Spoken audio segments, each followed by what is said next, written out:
Dear students, welcome to another important B.ed lesson.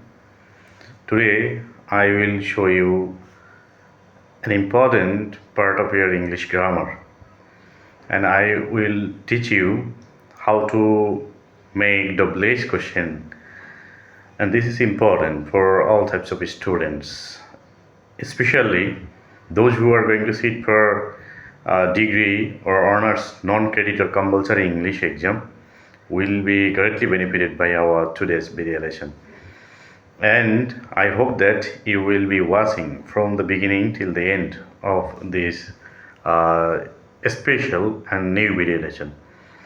And if I say in Bengali, যারা degree honours এবং অন্যান্য ক্লাসের, specially আমি ভিডিওটি এই জন্যই মেনশন করছি, ডিগ্রি অনার্স যারা রিসেন্টলি যাদের কম্পালসারি ইংলিশ এক্সাম হবে বা নন ক্রেডিট যে ইংলিশ তোমরা যেটাকে বলে থাকো, সেই এক্সামের জন্য আজকে ভিডিও লেসনটি অনেক বেশি গুরুত্বপূর্ণ হবে। কারণ কীভাবে তুমি ডব্লিউএইচ কোশ্চেনও তৈরি করবে যে কোনো সেন্টেন্সের, সেই বিষয়টি আজকে আমি তোমাদেরকে সঠিকভাবে শিখিয়ে দেবো। সেজন্য তোমরা শুরু থেকে শেষ পর্যন্ত ভিডিওটি দেখতে থাকো। চলো শুরু করে দিই, লেটস গেট স্টার্টেড। এখানে আজকে আমরা ন্যাশনাল ইউনিভার্সিটি বিগত বছরের কিছু প্রশ্নের সলভ করব। তো দেখো, frame WH question from the following sentences. প্রথমটি হচ্ছে I would like to drink coffee. এই ক্ষেত্রে তোমাদেরকে যেটি বুঝতে হবে সেটা হচ্ছে সেন্টেন্সটি দিয়ে মূলত কি জানতে চাওয়া হয়েছে সেই অনুযায়ী তোমাকে কোশ্চেন তৈরি করতে হবে। তো ফার্স্ট যে প্রশ্নটি সেটা হচ্ছে যে I would like to drink coffee, আমি কফি পান করতে চাই। এখন সেক্ষেত্রে আমরা যে প্রশ্ন করতে চাই, এখানে মূল কথাটি হচ্ছে তুমি কী পান করতে চাচ্ছ সেটা দিয়ে কিন্তু প্রশ্ন হবে, কারণ এছাড়া তো এই সেন্টেন্সটিতে ফোকাস করা হয়নি আর কারো কিছুর উপরে। তো সেখানে বলা হচ্ছে I would like to drink coffee, আমি কফি পান করতে চাই। তো এই ক্ষেত্রে আমরা যেটি বলতে পারি সেটা হচ্ছে যে তুমি কি পান করতে চাও। তো কি যখন বলবো তখন আমরা হোয়াট দিয়ে প্রশ্ন করব। তাহলে হোয়াট উড ইউ, আই যখন থাকবে সেন্টেন্স তখন কোশ্চেনে আসবে you. What would you like to drink, তুমি কি পান করতে চাও। তো উড এই কারণেই আসবে কারণ হচ্ছে সেন্টেন্সে যখন অক্সিলিয়ারি ভার্ব যেটি দেওয়া থাকবে সেটি দিয়ে আমরা প্রশ্ন করার চেষ্টা করব। যদি অক্সিলিয়ারি ভার্ব দেওয়া না থাকে তাহলে আমরা ডু ডাজ ডিড দিয়ে প্রশ্ন করব। তো এখানে অক্সিলিয়ারি ভার্বটি দেওয়া হয়েছে উড, আমরা উড দিয়েই প্রশ্ন করব যে what would you like to drink, তুমি কি পান করতে চাও। বি নাম্বারটি হচ্ছে Tim went to London last winter day. তো এক্ষেত্রে তোমাদের একটি প্রশ্ন হতে পারে যে কেন আমি এত ঝামেলা করে সরাসরি বই থেকে ভিডিও লেসন তৈরি করছি। কারণ হচ্ছে আমি আমার যে মাইক্রোফোনটা দিয়ে ভিডিও রেকর্ড করতাম সেটি নষ্ট হয়ে যাওয়ার কারণে আমি সরাসরি বই থেকে এখানে ভিডিও করছি। আরেকটা বিষয় হচ্ছে আমার যে ল্যাপটপটি ছিল যেটা দিয়ে স্ক্রিন রেকর্ড করতাম আগে, সেটিতেও একটু সমস্যা হওয়ার কারণে আমার বাধ্য হয়েই আমি এভাবে করে কষ্ট করেও তারপরে তোমাদের জন্য ভিডিও লেসন তৈরি করার চেষ্টা করছি, যাতে তোমরা এই চ্যানেল যারা সাবস্ক্রাইব করেছো তারা যাতে এখান থেকে উপকৃত হতে পারো। তো বি নাম্বারটি হচ্ছে Tim went to London last winter day. Team গত শীতের মৌসুমে লন্ডন গিয়েছিল। এখানে প্রশ্ন হতে পারে যে গত মৌসুমে লন্ডন টিম কোথায় গিয়েছিল। তাহলে আবার প্রশ্ন হতে পারে যে লন্ডন কখন গিয়েছিল। তো সময় দিয়ে প্রশ্ন করলে আমরা জানি হোয়েন দিয়ে হবে, সময় যখন সেন্টেন্স থাকবে সময় বোঝালে হোয়েন দিয়ে প্রশ্ন করতে হবে। আর যদি স্থান উল্লেখ করা থাকে তাহলে আমরা হোয়ার দিয়ে প্রশ্ন করব। তো এখানে কিন্তু দুটো বিষয়ই রয়েছে, একটা হচ্ছে লন্ডন এটাও রয়েছে, আবার সময় লাস্ট উইন্টারে সেটাও রয়েছে। সেটা আমরা প্রথমে লন্ডন দিয়ে প্রশ্ন যদি করি তাহলে where did team go to last winter day, যে গত শীতের টিম কোথায় গিয়েছিল। তাহলে এখানে কেন ডিড আসবে, কারণ এখানে কোনো অক্সিলিয়ারি ভার্ব দেওয়া ছিল না। যেখানে অক্সিলিয়ারি ভার্ব দেওয়া থাকবে সেখানে ডু ডাজ ডিড আসবে। ডু এবং ডাজ হচ্ছে প্রেজেন্ট, বর্তমানে কোনো কথা বোঝালে তখন আসবে, আর ডিড হচ্ছে পাস্ট, অতীতের কোনো কথা বোঝালে। তাহলে এখানে ওয়েন্ট যেহেতু রয়েছে তার মানে হচ্ছে পাস্ট বুঝিয়েছে, পাস্ট টেন্স। এই ক্ষেত্রে এখানে আমাদেরকে অবশ্যই ডিড ব্যবহার করতে হবে। যখন আমরা ডু ডাজ ডিড ব্যবহার করবো সেক্ষেত্রে আমাদের মূল ভার্বের বেস ফর্মটি বসবে। সেই জন্য আমরা ওখানে গো লিখবো, যে where did team go to last winter day, কোথায় গিয়েছিল গত শীত মৌসুমে বা শীতের ঋতুতে। ওকে, নাম্বার সি হচ্ছে my doctor has advised me to lose weight, যে আমার ডাক্তার আমাকে ওজন কমাতে সাজেশন দিয়েছেন বা উপদেশ দিয়েছেন। তো এখানে প্রশ্ন হতে পারে যে তোমার ডাক্তার তোমাকে কি উপদেশ দিয়েছেন। তাহলে কি দিয়ে যদি আমরা প্রশ্ন করি তাহলে এখানে হবে what what has your doctor. My doctor যখন থাকবে, মাই থাকলে সেখানে কোশ্চেনে ইয়োর আসবে। What has your doctor advised you. এক্ষেত্রে মনে রাখবে মাই যখন থাকবে সেখানে ইউর আসবে, মি থাকলে ইউ আসবে, আবার আই থাকলেও সেখানে ইউ আসবে। তো এখানে প্রশ্ন হতে পারে যে কেন এখানে আমাদের হ্যাজ থেকে যাবে, কারণ হচ্ছে ডু ডাজ ডিড যখন সারা অন্য কোনো অক্সিলারি থাকলে সেটা প্রশ্নে, যখন সেন্টেন্স থাকবে সেটা প্রশ্নেও সেটাই আসবে। আরেকটা বিষয় হচ্ছে পারফেক্ট টেন্সের ক্ষেত্রে মূল ভার্বে সবসময় পাস্ট পার্টিসিপল ফর্ম বসে, নেগেটিভ হোক বা যে কোনো অ্যাফার্মেটিভ সেন্টেন্স হোক বা ইন্টারোগেটিভ, যেটাই করো মূল ভার্বে পাস্ট পার্টিসিপল ফর্মই থাকবে। তাহলে হোয়াট ইয়োর ডক্টর হ্যাজ, আরেকটা জিনিস খেয়াল রাখবে সেটা হচ্ছে যে তোমরা যখন কোশ্চেন তৈরি করবে তখন অক্সিলারি ভার্বটা অবশ্যই সাবজেক্টের আগে লিখতে হবে। তাহলে what has your doctor advised you.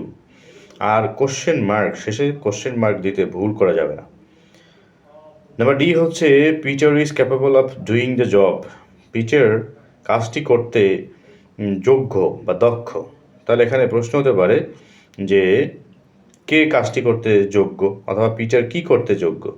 তাহলে কে কাজটি করতে যোগ্য যদি হয় তাহলে who is capable of doing the job, কে কাজটি করতে যোগ্য। অথবা যে what is Peter capable of, Peter কি করতে যোগ্য, এটা করলেও চলবে। Number E Chris was in Japan when the earthquake struck. যখন ভূমিকম্প হয়েছিল তখন ক্রিস ছিল জাপানে। এখানে প্রশ্ন হতে পারে যে আর্থকোয়েকের সময়ে ক্রিস কোথায় ছিল, কারণ স্থান বুঝিয়েছে জাপানে ছিল।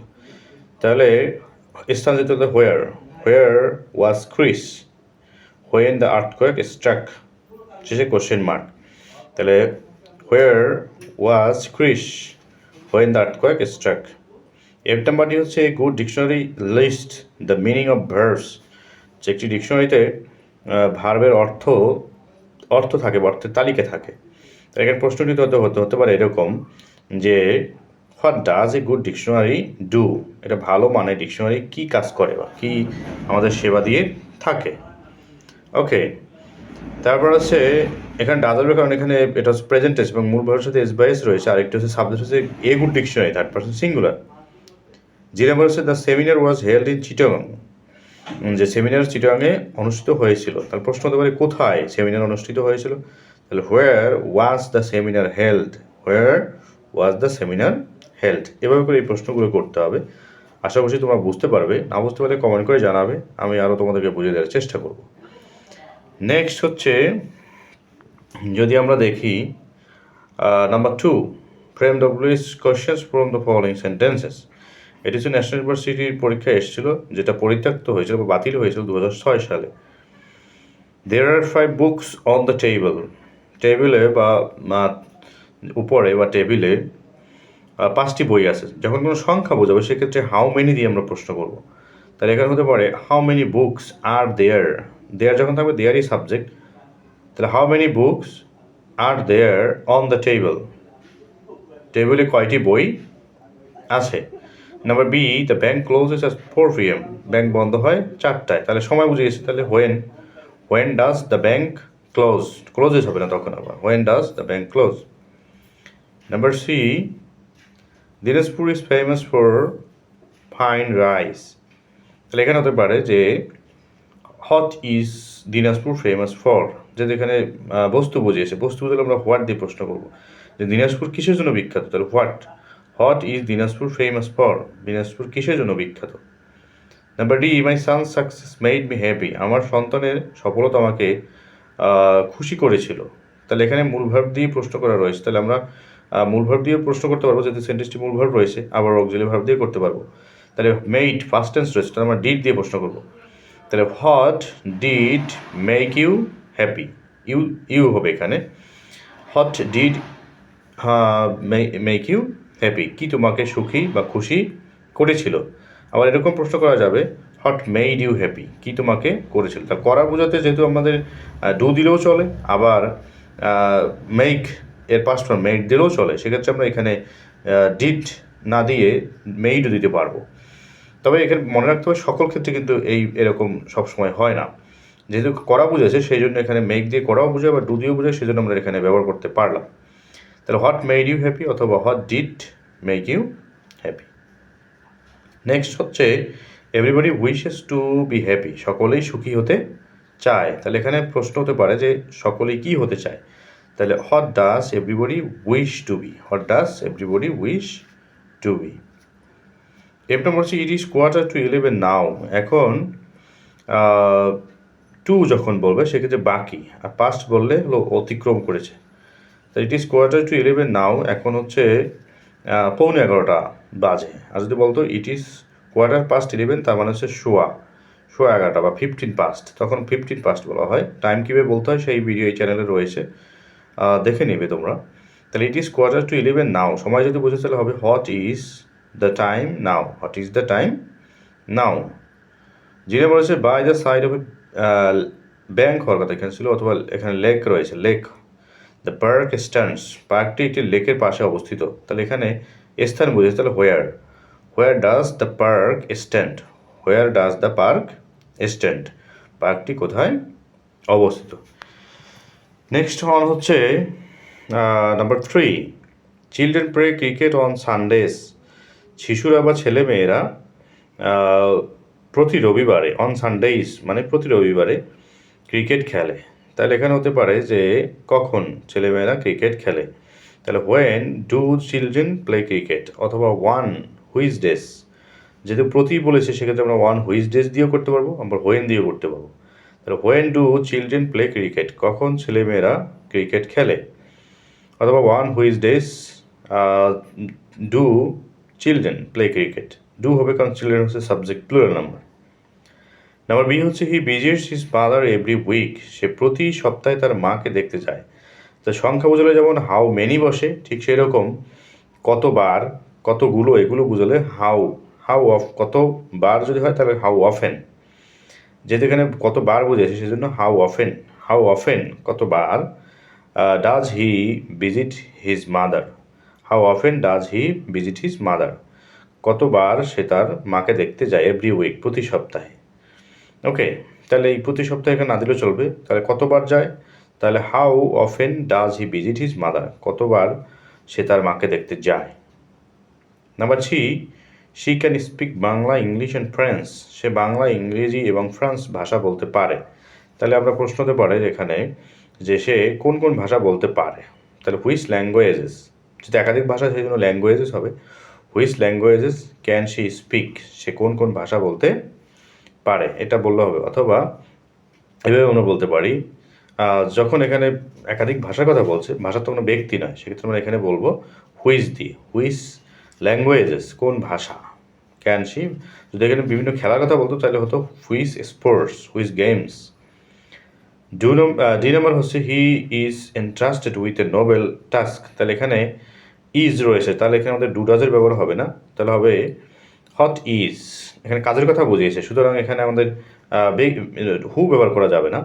তাহলে what is he entrusted with, what is he entrusted with.